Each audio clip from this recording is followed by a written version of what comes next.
Welcome to the next episode of Competent Council. And now we were just in America, well, virtually. And now where we heading next, Adi? Well, I think we're going to head towards a region we rarely cover, and I think rarely covered at all in terms of Exactly. Malaysian news or even mainstream news, especially Western news. And that is in Africa, particularly Rwanda and the Democratic Republic of Congo. Why, Kafis? Why are we targeting this particular region this time around? Well, unless you've been living in a cave, there was another so-called war broke out in those particular regions, especially in the border eastern of DRC Congo, DR Congo, and this is nothing new, Adi. This is in a way similar. I would draw a parallel with Israel and Palestine issue because this is all about first about ethnicity, and then the border, the nation-state border, had been drawn by the British and other European colonial powers. In that regard, it's the same because the borders now, what do you have is that ethnic Tutsi also they have in Rwanda and also in Congo. So you can see this is a similar problem you have in Kashmir as well, where you have a region where now there's Pakistani also they are the Punjab people also identify them as an Indian as well. So these are what we inherit from the British colonial times, European powers colonial times, and this is a third editions of we have the World War of Africa, they call it, the Congo war, and then second editions like this is something they wanted, right? And then the third one, this is the third one that latest one happened simply because what they say is Rwanda wants to control the area, but as we know, a war or international conflict is not as simple as we want that piece of land because there's a natural resources there. Yes, Congo has a lot, and particularly Goma area, Adi, is very rich of coltan, which is a mineral that needs to produce electronic devices. But that's not it. That's not just it. The ethnic minority that are there also identify themselves sometimes as a Rwandan, but they are by nationality they are Congolese. So these are the things that make it even more complicated, and some, including United Nations, also so-called right now accuse Rwanda of funding the March 23 movement, which is M23 movement that taking control Goma right now. So this is a huge unfortunate event that's happening in that part of the world, because from what we see in Congolese war, millions people died from that. Then this could potentially lead to that as well. What's your take from this?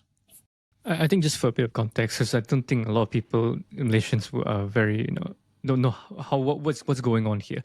Why are they fighting? What's this? Who's exactly fighting? So, I mean, why it's important, from a pragmatic point of view, from our point of view, is that DR Congo sits on top of probably the largest reserve of rare minerals and rare earth used to, like you said, make electronics, computers, smartphones.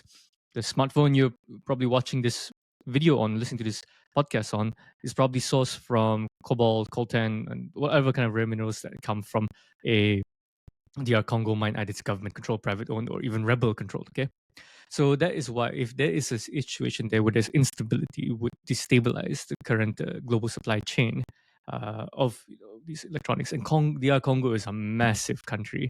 It's huge. You can fit almost more than half of Europe in it and still have a lot of space to spare.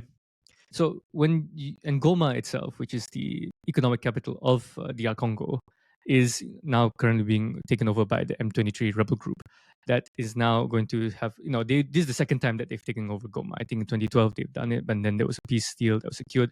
Now they are ramping up and was able to seize the city once again. This is a city which has a lot of economic activity, but at the same time a lot of displacements of refugees, people who have been forced to run away, UN peacekeeping initiatives, that all there. So it's a very vital hotspot and definitely an objective that for the M23 movement. Rebel group, it's very vital and important because it also helps them seize a lot of territory that can have them have control over all these rare earth mineral mines, and so that they can refine and send it over. Now, it's also interesting to point out that when it comes to this whole conflict, a lot of this M23 rebel group has been accused of being funded and being supported by Rwanda. Now, this M23s mostly consists of Tutsi, Congolese Tutsis, who was the ethnic group that was genocided during the Rwandan genocide by the Hutus. Now I'm not going to give a deep dive into the whole Rwandan genocide.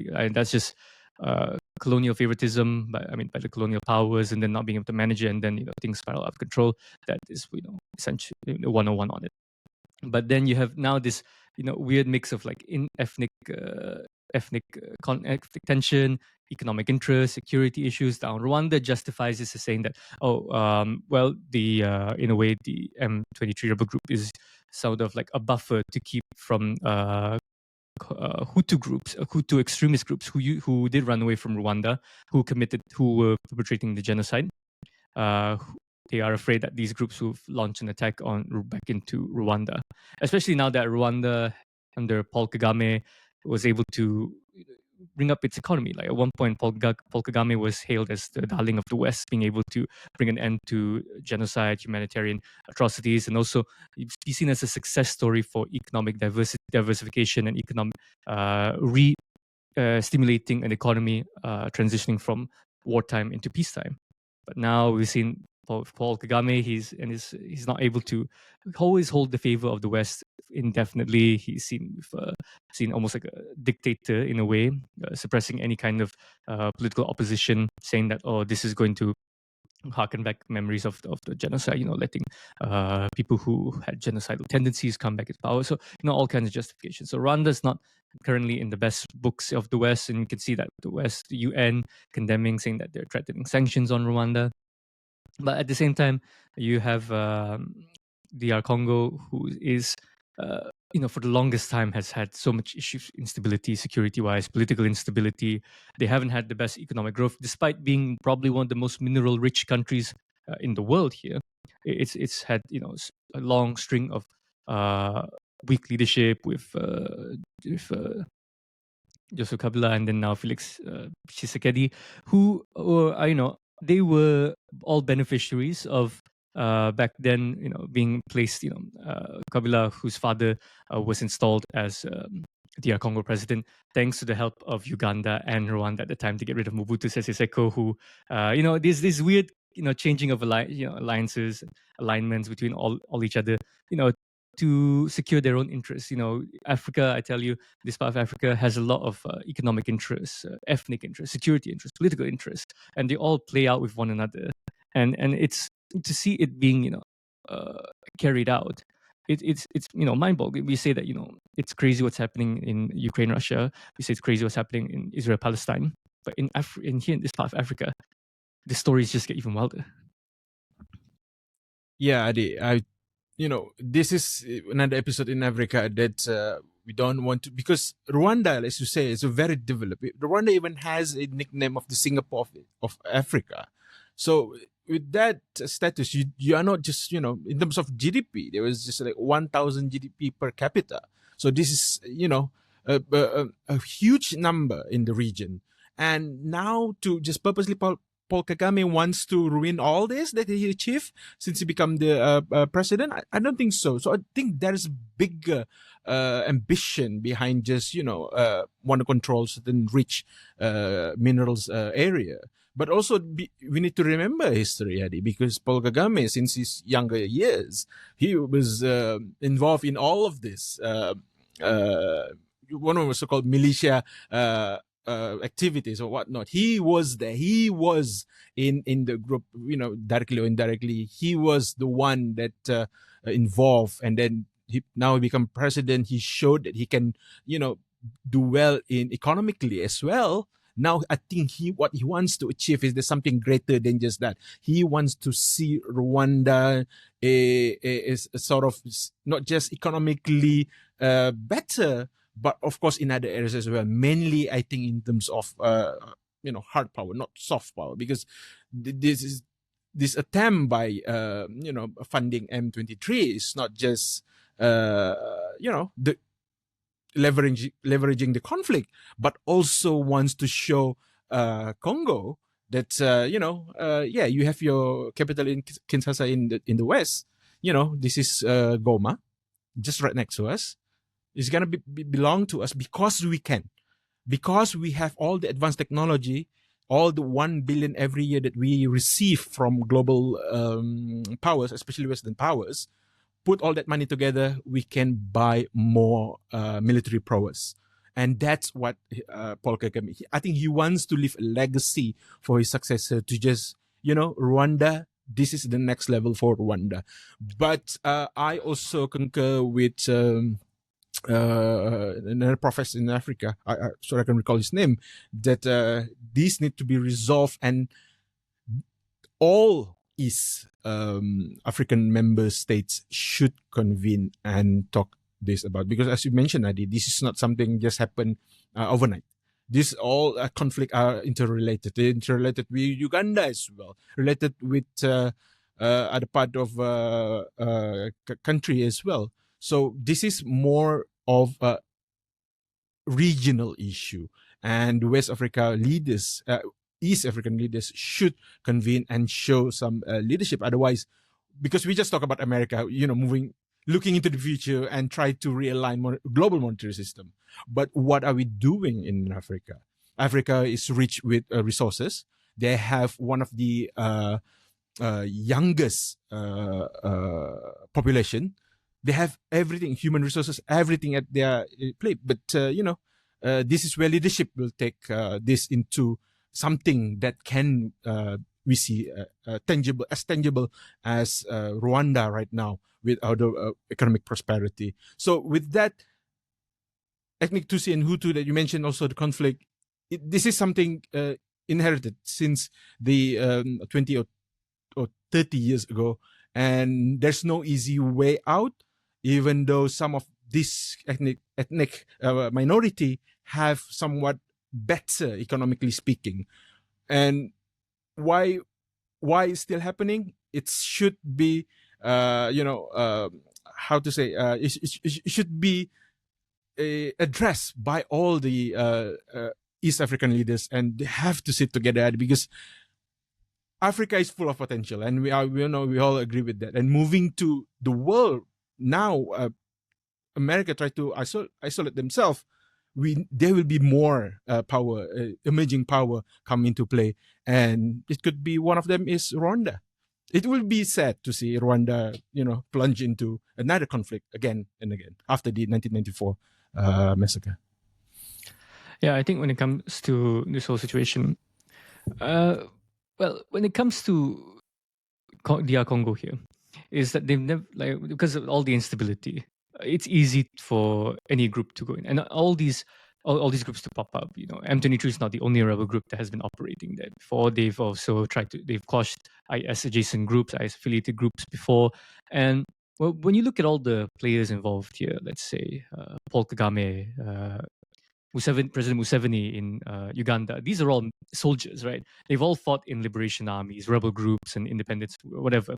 The Rwandan Patriotic Front or Liberation Front with Museveni.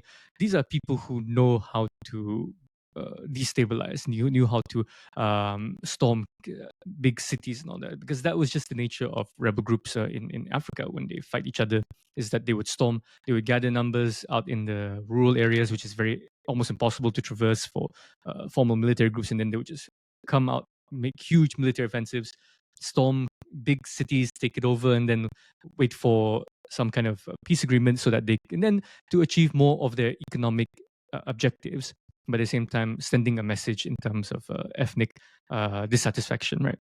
And Africa is peppered with all these ethnic issues here, ethnic tensions here, like you say, Hutus and Tutsis, and then you have also in the South Kivu district in region in Congo as well, having its own issues. Like what DR Congo has 250 different types of ethnic groups, and then trying to represent them all, trying to make sure they all have proper representation is very, very difficult.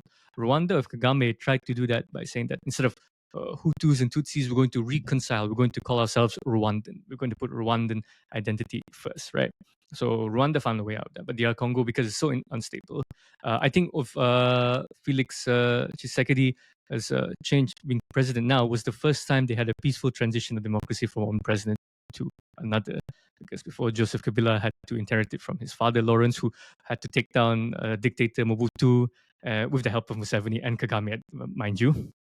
So it's trying to manage all of these different kinds of interests, which is not exactly ideological, which is not exactly in a way how we characterize conventional conflict or war here, right? Because when we look at the Middle East, so we see it more of in terms of ideological, right?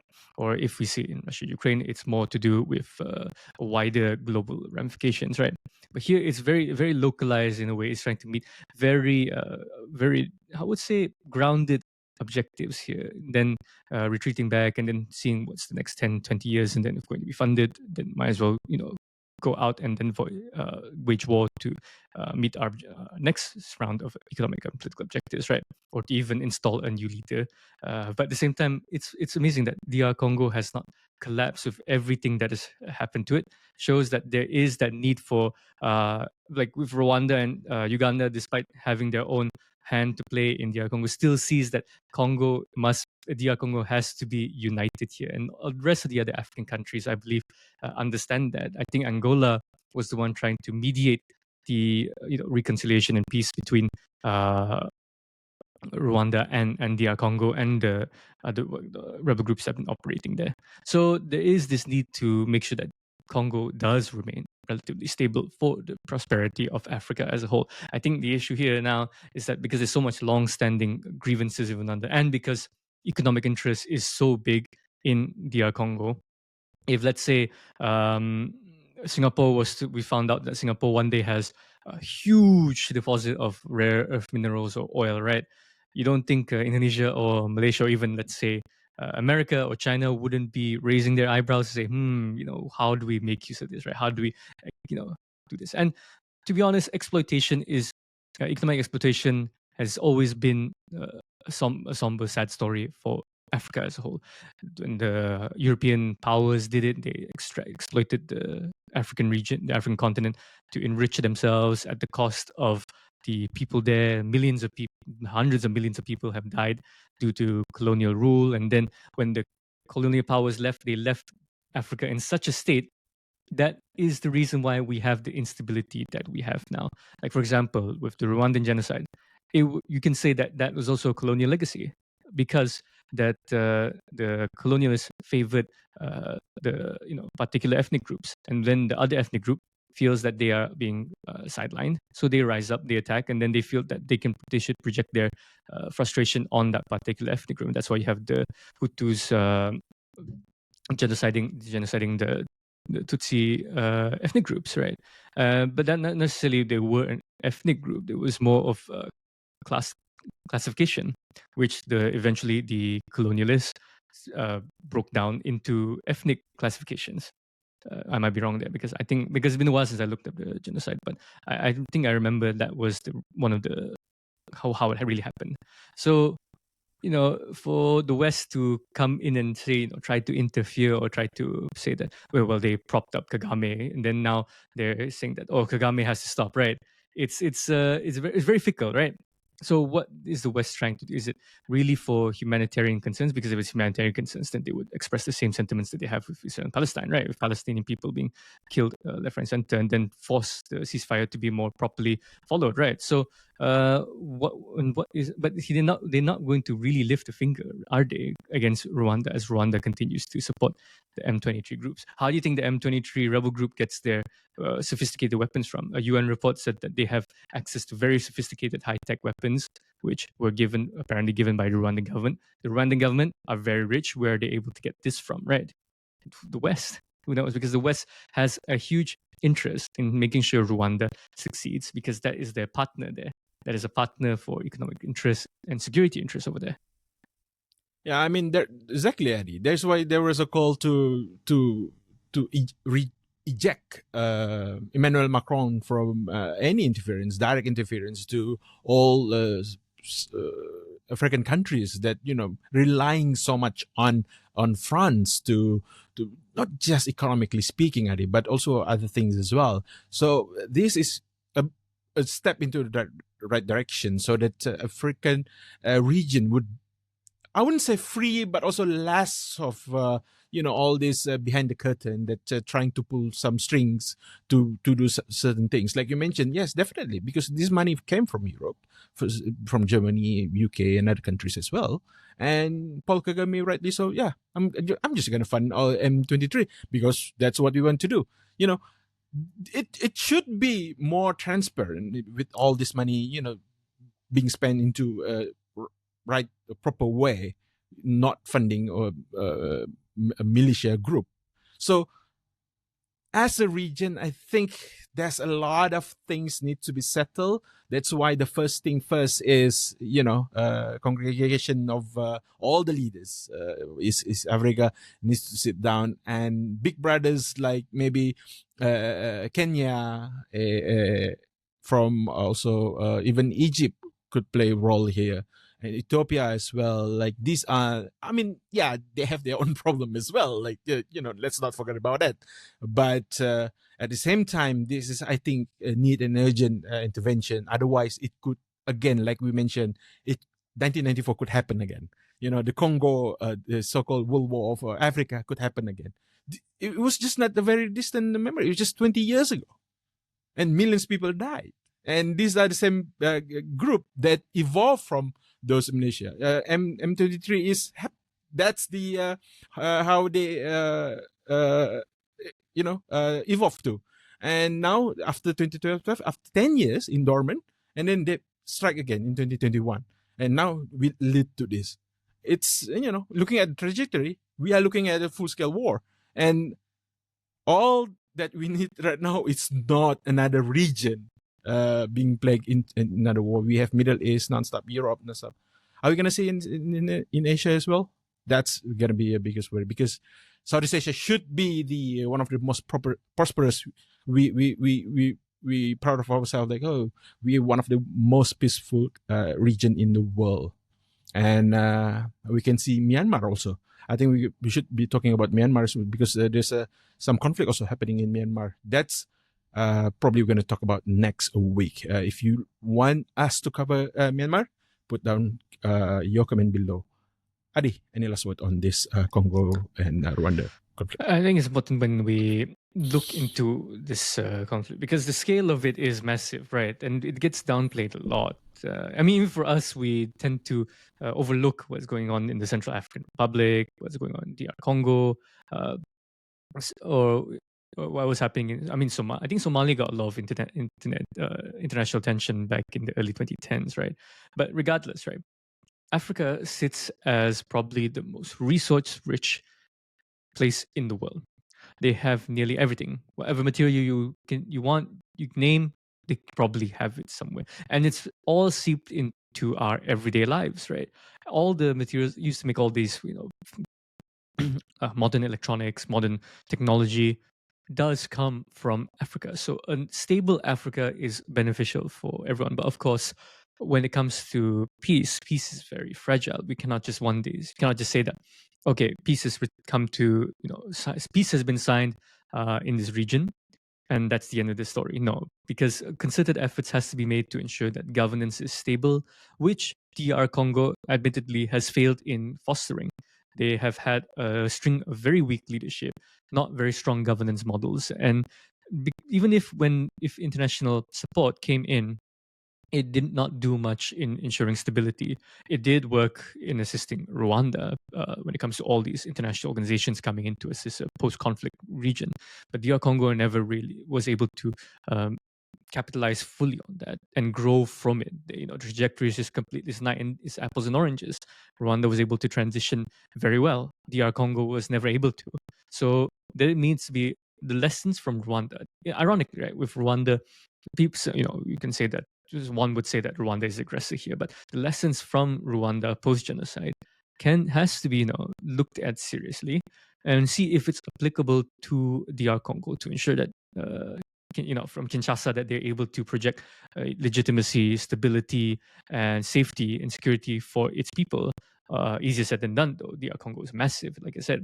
So it's going to be a huge challenge, and DR Congo will probably have to reorganize itself into how they want to administer should they finally receive some semblance of stability. Maybe eventually the M23 would have their objectives met, their demands met. They'll probably retreat out of Goma like they did in 2012, and then this whole episode will probably repeat itself again 10, 20 years down the line. I think that's it for this episode right now. And I think we will cover more Africa's issue right now. In the future, Adi, right? Well, if you find this episode very interesting when it comes to Africa and how all these countries work with one another, do let us know. We'll try to do our best. I quite enjoyed going back and researching what's going on in Africa with this. It was a great opportunity, to be honest, because I used to do this about 6-7 years ago. So it was nice to kind of dust off some of the old notes that I did make about years ago. Yeah, so it's very interesting, especially from the Southeast Asian perspective. Yeah, we can see a lot of European perspective, American perspective towards Africa, but how about Southeast Asian perspective? That's something you can only get from Kopitiam Council. And if you like a short format video, you can always go to TikTok and Instagram as well. Before I end this episode, I would just like to announce that we have a new logo. So if you see something unusual logo, that's our new logo. I hope you guys like it, and if you like it, please tell also in our social media. If you don't like it, maybe tell us as well in the comment section down below. All right, I think that's it from Africa this week. See you guys again next week.